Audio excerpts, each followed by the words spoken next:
Well, here I am, and having been gifted with being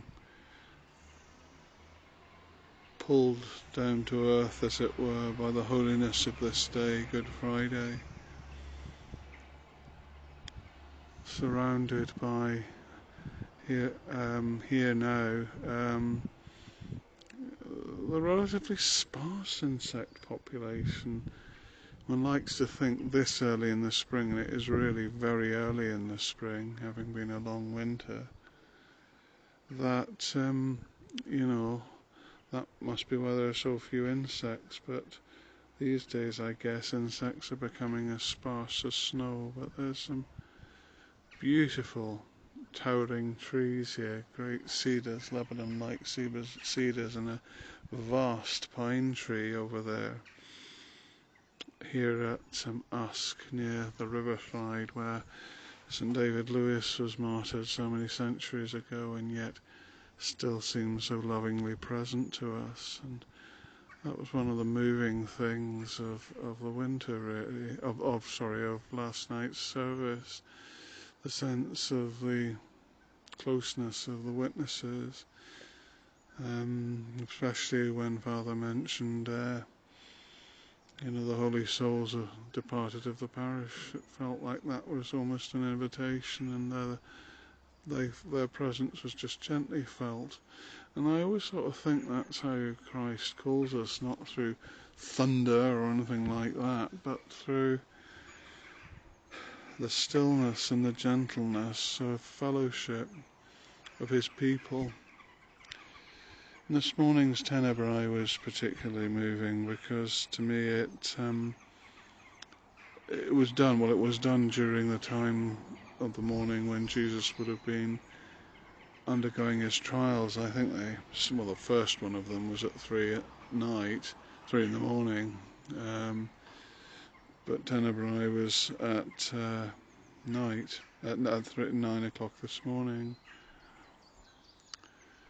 And so moving. All those psalms were such outcries of Jesus' anguish, really, and they give us that opening, that permission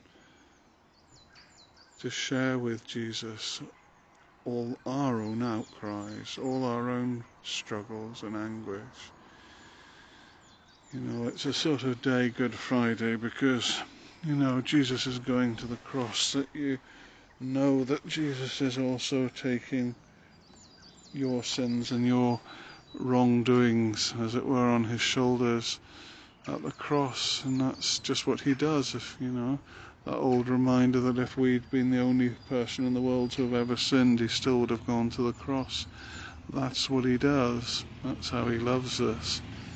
It's the bank holiday, motorbikes in the background.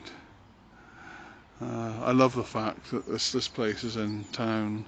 I love the fact you hear barking dogs in traffic, and it seems to not just be about isolating oneself from the world, but Good Friday planted right within it. It's a walk of witness. That's what the walk of witness is about. But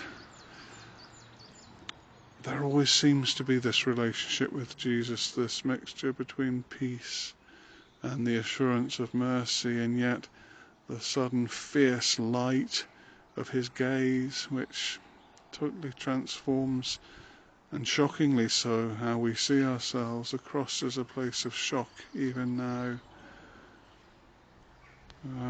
I wish everybody listening to this peace and new creativity.